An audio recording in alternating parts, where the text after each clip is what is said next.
أعوذ بالله من الشيطان الرجيم. بسم الله الرحمن الرحيم. أستغفر الله ربي وأتوب إليه. والحمد لله رب العالمين.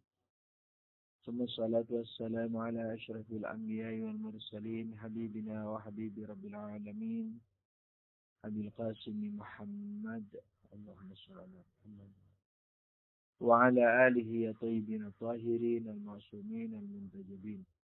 Amma ba'du, assalamualaikum warahmatullahi wabarakatuh.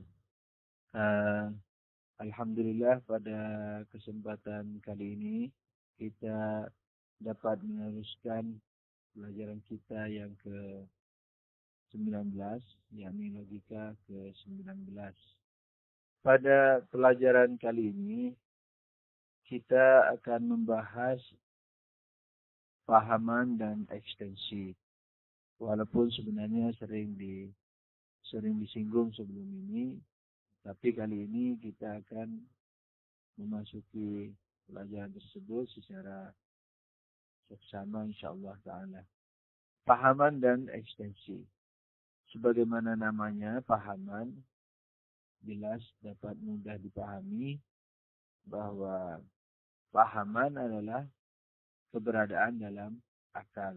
Jadi kata lain dari pahaman adalah keberadaan dalam akal atau ilmu atau gambaran dan lain sebagainya.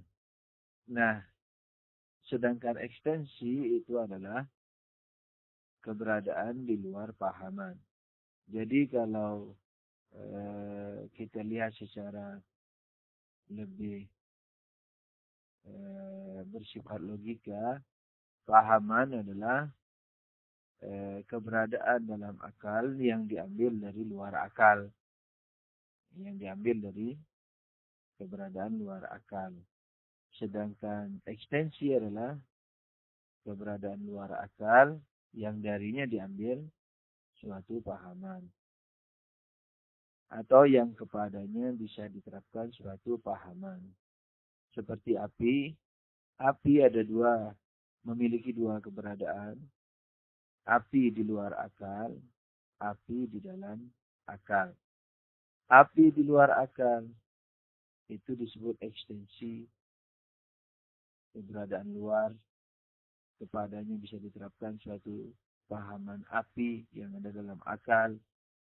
Atau yang darinya, yakni dari api di luar akal, diambil api dalam akal. Jadi api di luar akal itu atau api di luar akal itulah yang disebut dengan ekstensi. Sedangkan pahaman api, pengertian api, gambaran api yang ada di akal kita disebut dengan pahaman atau ilmu atau gambaran, terserah. Sekali lagi, konsentrasi kita jangan hanya kepada peristilahannya, tetapi kepada maknanya. Jadi setiap kita mempelajari apa-apa dari segala macam disiplin ilmu, yang perlu diperhatikan adalah maksudnya. Kemudian hubungan pahaman dan ekstensi ini adalah kecocokan, yakni kecocokan daripada apa yang dimengerti oleh akal kita dengan keberadaan yang sebenarnya di luar akal, yaitu ekstensinya. Saya rasa ini tidak sulit, kita teruskan saja ke penjelasan berikutnya, yaitu mengenai pembagian daripada pahaman ini. Jadi ingat bahwa sasaran daripada logika adalah mengurai atau merinci apa-apa yang ada dalam pahaman kita, memberi bagian-bagian, memberikan sudut-sudut pandang, sehingga dengan itu mudah untuk menyusun definisi dan argumentasi. Jadi kalau ada misalnya pembagian luar dan dalam, Jadi yang menjadi kalau ada pembagian wujud kepada luar akal dan dalam akal, jadi yang menjadi sasaran utamanya adalah wujud-wujud dalam akal atau dengan kata lain pahaman, ilmu dan seterusnya. Dilihat dari sudut pandang apakah pahaman ini memiliki satu atau lebih ekstensi. Dengan dasar ini maka pahaman dibagi menjadi dua. Yang satu pahaman partikuler, yang lainnya pahaman universal. Pahaman partikuler atau juz'i adalah pahaman yang hanya memiliki satu ekstensi. Sedangkan universal adalah pahaman yang memiliki banyak ekstensi. Banyak, yakni dari 2 ke atas, yakni lebih dari 1. Ketika dikatakan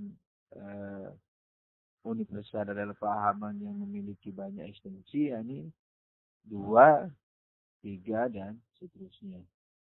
Nah, partikuler ini kadangkala hakiki, kadangkala hubungan. Hakiki, yakni sesuai dengan definisinya itu, yaitu memiliki apa? Satu ekstensi. Sedangkan hubungan, yakni partikuler hubungan, belum tentu satu ekstensi. Karena yang menjadi tekanan di sini adalah sebuah pahaman yang dihubungkan dengan pahaman yang lebih luas di atasnya. Apapun bentuk partikuler tersebut, apakah memang betul-betul partikuler atau dia universal, tetapi dihubungkan dengan pahaman yang lebih luas di atasnya, maka ia menjadi partikuler hubungan.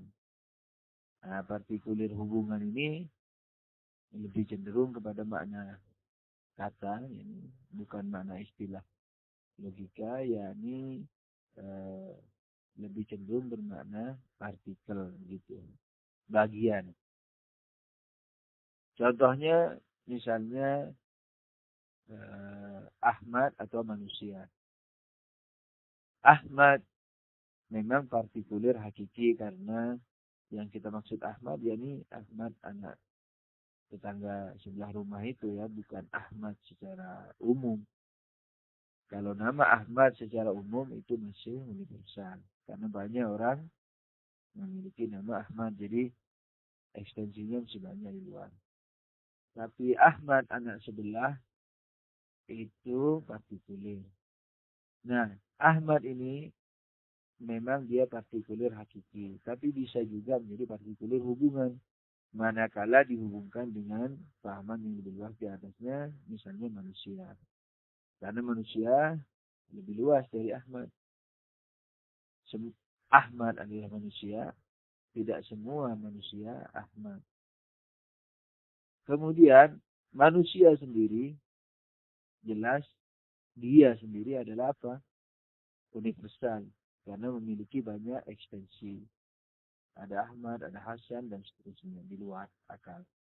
Akan tetapi manusia ini bisa menjadi partikuler, tapi partikuler hubungan. Manakala dihubungkan dengan pahaman yang lebih luas lagi di atasnya. Misalnya binatang.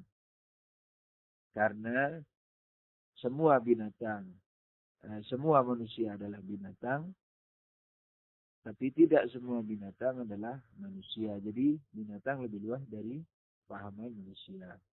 Apa definisi binatang? Binatang adalah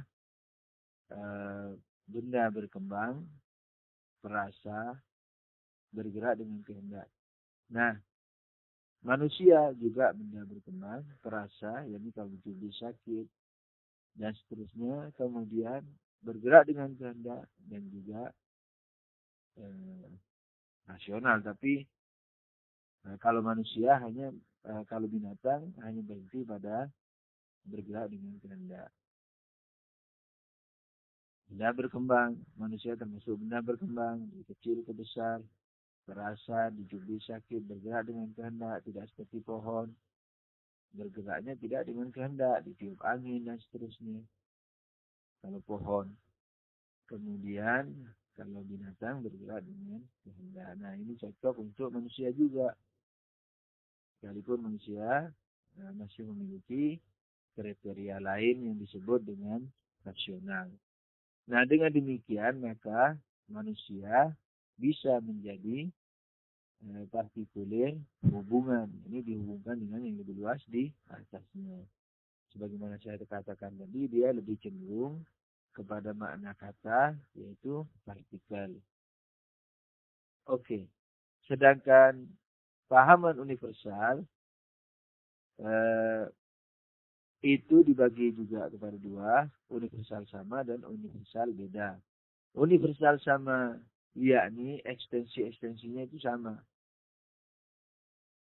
Yakni tidak memiliki, katakanlah gradasi atau tidak memiliki perbedaan. Seperti manusia sendiri. Manusia ada Ali, Ahmad, dan seterusnya. Dia dari sisi kemanusiaan logika, bukan kemanusiaan sosial. Dari sisi kemanusiaan logika, sebab manusia secara logika apa? Binatang rasional. Nah, dari sisi kebinatang rasionalan, dari sisi kebinatang rasionalan, itu adalah apa? Sama. Antara Ali dan Hasan. Tidak berbeda. Ini yang disebut dengan universal sama. Sedangkan universal beda, itu satu sama lain berbeda. Akan tetapi dia masih dicakup oleh pahaman tersebut. Seperti putih.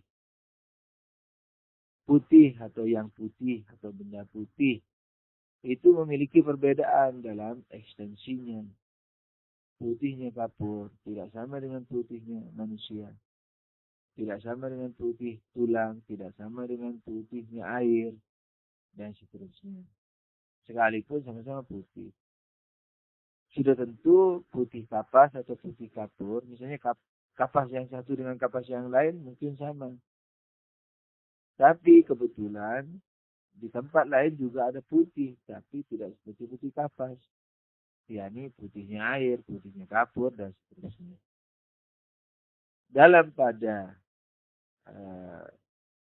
contoh-contoh yang demikian ini, yakni yang berbeda ini, dari sisi inilah disebut universal beda. Tapi kalau antara putihnya kapas dengan kapas yang lain, itu bisa dikatakan universal sama. Tapi karena putih juga memiliki ekstensi-ekstensi lain yang berbeda dengan kapas, maka di situ yakni putih ini disebut dengan universal beda. Begitu aja, tidak susah yang sekarang pelajarannya. Nanti mungkin di tempat perhubungan dan seterusnya baru ada sedikit mungkin susah. Kita coba baca naskahnya aja secara cepat. Pahaman dan ekstensi. Sebagaimana telah kami terangkan dalam bab-bab terdahulu, bahwasanya wujud dalam akal merupakan pahaman dari wujud luar akal. Sudah tentu keduanya mempunyai efek yang berbeda.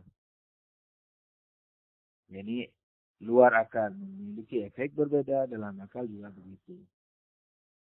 Seperti api, naskah seperti api. Di luar akal ia mempunyai efek membakar, menyinari, dan lain sebagainya. Akan tetapi di dalam akal ia, yakni api, tidak mempunyai efek tersebut, bahkan mempunyai efek lain, misalnya menakutkan. Wujud dalam akal itulah yang disebut pahaman, sedang wujud luar disebut ekstensi. Jangan lupa bahwa wujud luar dan wujud dalam maksudnya luar akal dan dalam akal. Jadi dalam perbincangan logika sering akal itu nggak disebut wujud luar, wujud dalam gitu aja. Tapi Harus diingat bahwa itu maksudnya wujud luar akal dan dalam akal. Dengan demikian kita dapat mendefinisikan, walaupun bukan dengan catatannya, walaupun bukan dengan definisi hakiki, lihat definisi ilmu dan bab definisi. Dulu dalam definisi ilmu dan nanti dalam bab definisi itu ada diajarkan kriteria mendefinisi. Nah, definisi di sini ini adalah tidak sesuai dengan kriteria tersebut karena memang ilmu tidak bisa didefinisi. Lihat pelajaran terdahulu mengenai definisi ilmu. Dengan demikian kita dapat mendefinisikan bahwa pahaman atau mafhum atau ilmu adalah gambar sesuatu dalam akal yang diambil dari hakikat atau wujud sesuatu di luar akal. Pahaman adalah wujud dalam akal yang diambil dari ekstensi gitu. Yang diambil dari wujud luar akal. Naskah misalnya Ahmad, manis, panas, suara ibu, harumnya bunga mawar, dan lain-lain. Jadi kalau kita katakan gambar sesuatu dalam akal, itu bukan harus berbentuk suatu bentuk, model. Tidak demikian. Jadi gambar di sini maknanya adalah gambaran. Jadi gambaran sesuatu, jangan lupa. Jadi bisa berbentuk bebauan,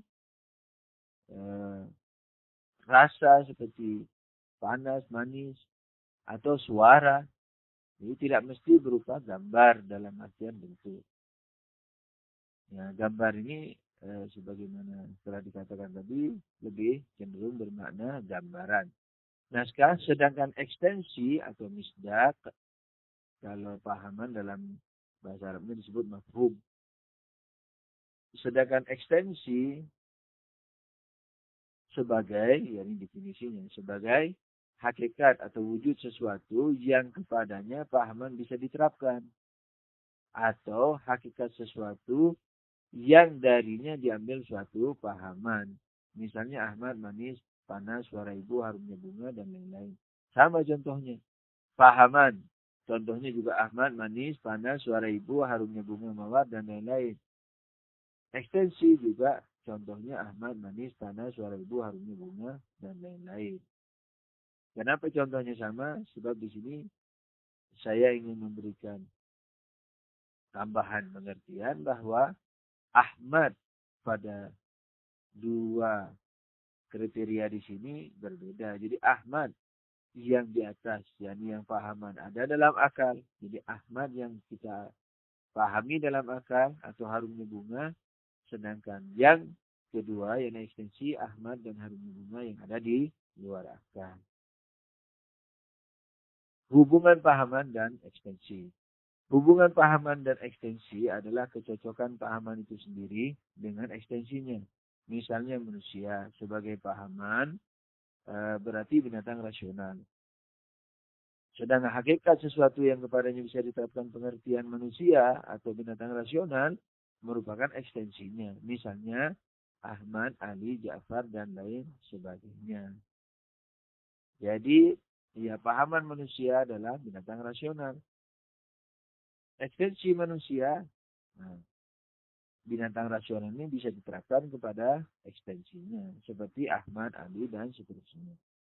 Perhatian, istilah pahaman dan ekstensi di atas banyak dipakai dalam peristilahan logika dan filsafat. Namun, ada istilah lain yang jarang digunakan. Istilah tersebut adalah ekstensi yang bermakna umum. yakni apa? Sesuatu yang darinya diambil pahaman. Istilah ini tidak hanya mencakup wujud luar, tetapi juga wujud dalam. Seperti ilmu panca indera atau hisi dan pengertian tahap pertama. Sebab pengertian tahap pertama diambil dari ilmu panca indera, sedang pengertian tahap kedua diambil dari pengetahuan tahap pertama. Sebagaimana maklum tadi bahwa apa? Bahwa pahaman atau ekstensi, jadi ya ekstensi adalah yang darinya diambil suatu pahaman, kan gitu. Nah, Akan tetapi dari awal kita mengatakan bahwa lawannya adalah ekstensi yang ada di luar akal. Sementara yang diambil darinya suatu pahaman bisa juga berupa pahaman seperti pahaman tahap pertama atau ilmu panca indera. Sebab dari ilmu panca indera ini masih bisa diambil pahaman lagi. Nah, tapi ini jarang dipakai istilah ini. Jadi yang darinya diambil suatu pahaman umumnya berupa apa? Ekstensi atau wujud luar akal. Tapi bisa juga berupa kadang-kadang yakni berupa wujud dalam akal. Jadi dari satu pahaman ditarik pahaman berikutnya gitu. Diambil pahaman berikutnya. Naskah. Pembagian pahaman. Pahaman dilihat dari segi ekstensinya dibagi menjadi dua. Jadi memiliki satu atau lebih ekstensi. Sebab pahaman terkadang mempunyai satu ekstensi saja sedang yang lain tidak. Dengan demikian pahaman dibagi menjadi dua, partikulir dan universal. Pahaman partikulir atau juz'i adalah pahaman partikulir adalah suatu pahaman yang mempunyai satu ekstensi. Seperti pahaman Ahmad anak sebelahnya ya. Jakarta, Indonesia, buku ini dan lain-lain. Buku ini. Jadi buku ini ada pengertiannya. Ada pahamannya. Di luar akal, satu saja buku ini. Naskah pahaman partikulir dibagi menjadi dua, hakiki dan hubungan. Partikulir hakiki adalah yang sesuai dengan definisi di atas, seperti pahaman Ahmad dan lain-lain. Partikulir hubungan adalah suatu pahaman yang dihubungkan dengan pahaman yang lebih luas. Misalnya Ahmad dihubungkan dengan manusia dan lain-lain. Jadi Ahmad di samping partikulir hakiki juga partikulir hubungan. Perhatian. Partikulir hubungan ini kadangkala partikulir hakiki seperti Ahmad. Apabila kita memandang secara mandiri. Partikulir hubungan ini kadangkala partikulir hakiki seperti Ahmad. Penjelasannya, apabila kita memandang secara mandiri, maka ia adalah pahaman partikulir hakiki. Tetapi kalau kita lihat Ahmad, kemudian kita hubungkan dengan pahaman yang lebih luas, misalnya manusia, maka ia menjadi pahaman partikulir hubungan. Jadi partikel, bermakna partikel. Dan kadangkala partikulir hubungan berupa pahaman universal. Misalnya manusia. Pada hakikatnya manusia adalah pahaman universal. Karena ia mempunyai ekstensi lebih dari satu. Seperti Ahmad, Ali, dan yang lain. Akan tetapi karena kita menghubungkannya dengan pahaman yang lebih luas. Misalnya binatang. Maka ia menjadi partikulir hubungan. Begitu juga kalau kita menghubungkan binatang dengan benda hidup.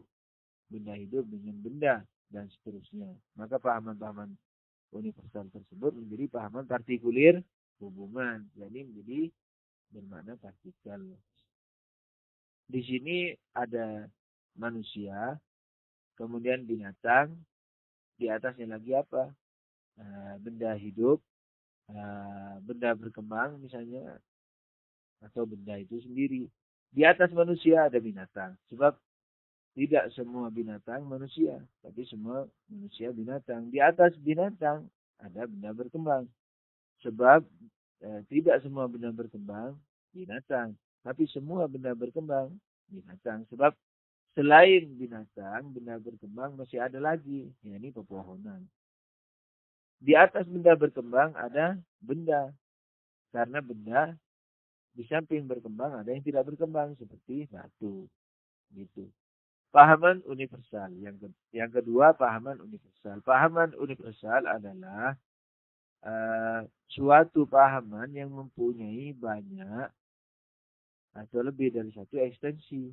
Misalnya manusia, binatang, buku, rumah, sekutu Tuhan, dan lain-lain. Nah, nanti ada keterangan tambahan Perhatian, pahaman universal ini tidak harus memiliki esensi yang nyata. Yakni boleh jadi hanya dalam misal, jadi dalam permisalan akal saja. Sebab kadangkala akal memahami suatu pahaman universal tanpa mengambil dari ekstensi-ekstensi yang nyata atau ada. Bahkan akal hanya mentakdirkan atau memisalkan saja dalam akal pikiran. Seperti ekstensi-ekstensi yang banyak yang bisa diterapkan kepadanya, ekstensi-ekstensi tersebut pahaman universal yang dipahaminya. Jadi akal hanya mengumpamakan ekstensi-ekstensi yang banyak yang bisa diterapkan kepadanya, ekstensi-ekstensi tersebut. Yang bisa diterapkan kepada ekstensi-ekstensi tersebut apa? Pahaman universal yang dipahaminya. Perhatian, pahaman universal ini tidak harus mempunyai ekstensi yang nyata, yakni boleh jadi hanya dalam alam misal, yakni alam permisalan. Alam misal di sini bukan alam misal filsafat, tapi alam permisalan, perumpamaan. Naskah, sebab kadangkala akal memahami suatu pahaman universal tanpa mengambil dari ekstensi-ekstensi yang nyata atau ada. Bahkan akal hanya mentakdirkan atau memisalkan saja dalam akal pikiran ekstensi-ekstensi yang banyak yang bisa diterapkan kepada ekstensi-ekstensi tersebut pahaman universal yang dipahaminya. Misalnya sekutu Tuhan. Sekutu Tuhan nggak ada. Di luar nggak ada. Ekstensinya nggak ada. Tapi akal bisa memahami sekutu Tuhan itu apa. Dan bisa banyak. Misalnya sekutu Tuhan dalam mencipta, mengatur rezeki, sekutu Tuhan dalam segala hal. Bisa dipahami secara akal. Jadi akal bisa memahami. Tapi akal juga mengatakan bahwa ini mustahil adanya. Jadi mustahil keberadaannya di luar akal. Naskah, misalnya sekutu Tuhan. Atau perkumpulan atau pertemuan antara dua hal yang bertentangan. Dulu masih ingat kan, pertentangan adalah apa? Dua hal yang tidak bisa bertemu dalam satu ruang, waktu, dan sisi pandang. Jangan lupa. Dan lain sebagainya. Naskah. Pahaman universal, masih naskah. Pahaman universal kadang-kala juga hanya mempunyai satu ekstensi pada hakikatnya. Namun akal memahaminya sebagai pahaman universal. Jadi pada perhatian pertama apa? Bahwa universal ini kadang-kala tidak memiliki ekstensi sama sekali. Nah, tapi pada perhatian kedua apa? Bahwa universal kadang-kala memiliki satu ekstensi. Nah, kenapa dibilang universal? Jawabannya adalah karena memang pahaman tersebut itu memang pahaman universal. Yakni apa? Yakni akal memahaminya dia sebagai pahaman universal. Baru kemudian adanya dalil yang menunjukkan kepada kita atau setidaknya sekarang ini itu dijumpai hanya satu. Seperti Tuhan. Tuhan pengertiannya apa secara akal? Tuhan ini yang mencipta. Nah, di dalam kata Tuhan atau pahaman Tuhan atau kata pencipta atau pahaman pencipta tidak tercakup makna satu. Siapapun pencipta, bentuk bagaimanapun bentuknya, rupanya, banyaknya, jumlahnya tidak tercakup di dalam kata atau dalam pahaman Tuhan. Nah, baru nanti dengan adanya argumentasi maka dikatakan Tuhan hanya satu. Oleh karena itu dalam mazhab Ahlul Bait selama orang belum memiliki argumentasi sekalipun sederhana terhadap esanya Tuhan, maka dia dalam istilah ilmu kalam, teologi disebut sebagai muslim saja, belum mukmin. Nah, yang mukmin adalah apa? Yang memiliki argumentasi. Sebab kenapa? Karena kalau Tuhan itu memang mengandungi makna satu atau esa, maka tidak mungkin ada orang yang mengatakan dua, tiga, dan seterusnya. Gitu. Yang kedua, yakni hal lain yang termasuk pada perhatian kedua, yakni yang memiliki satu ekstensi, tapi bukan di atas dasarkan kepada argumentasi sebagaimana Tuhan tadi, tapi di atas dasarkan kepada kenyataan. Setidaknya kenyataan sementara. Seperti bumi.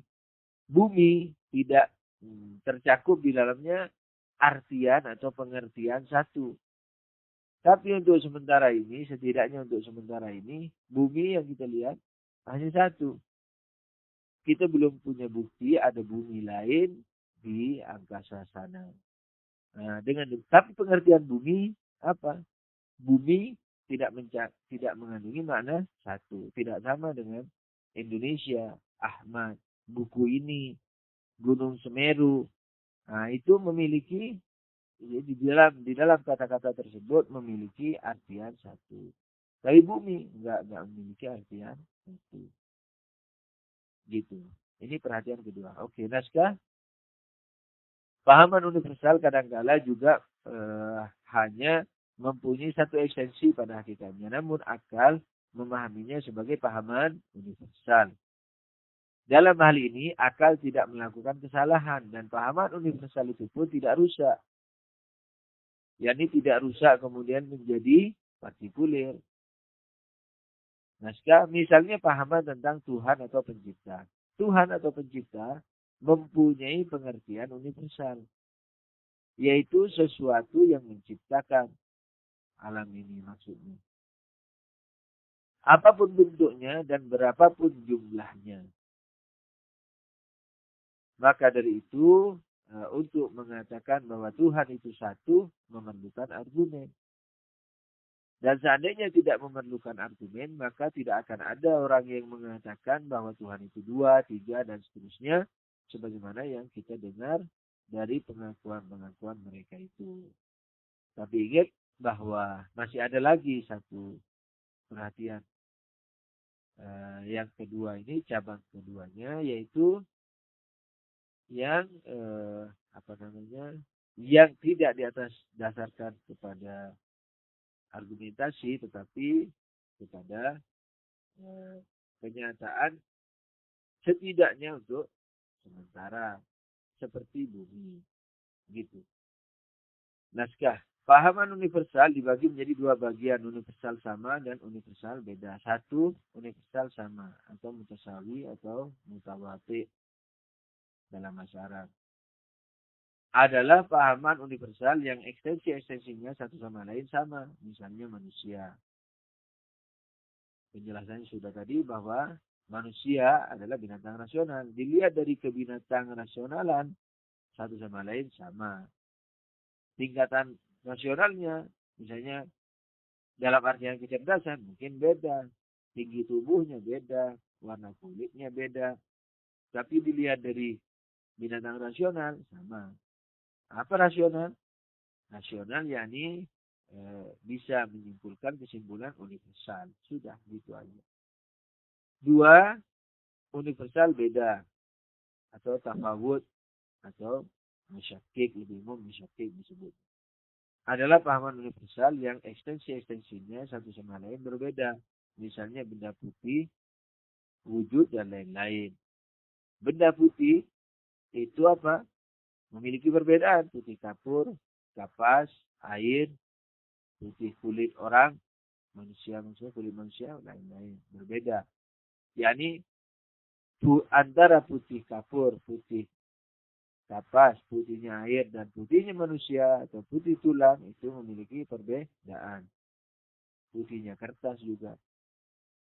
Wujud juga begitu. Wujud memiliki perbedaan. Makanya dikatakan ada gradasi wujud. Naskah. Benda putih bisa diterapkan pada awan, air, kapur, salju, dan lain-lain. Yang di antara mereka terdapat perbedaan. Yaitu dari segi putihnya. Jadi Perbedaan tersebut harus dari pengertian itu sendiri, pahaman universal itu sendiri. Dalam hal ini putih. Naskah, yaitu dari segi putihnya. Yang satu lebih kuat dari yang lain. Kalau tidak mau dibilang lebih kuat, walhasil yang penting berbeda. Sebab lebih kuat dilihat dari mana, ntar bilang begitu. Naskah dan yang lain lebih lemah. Anggap ini tidak terlalu tepat. Walhasil yang dimaksudkan adalah apa? Berbeda.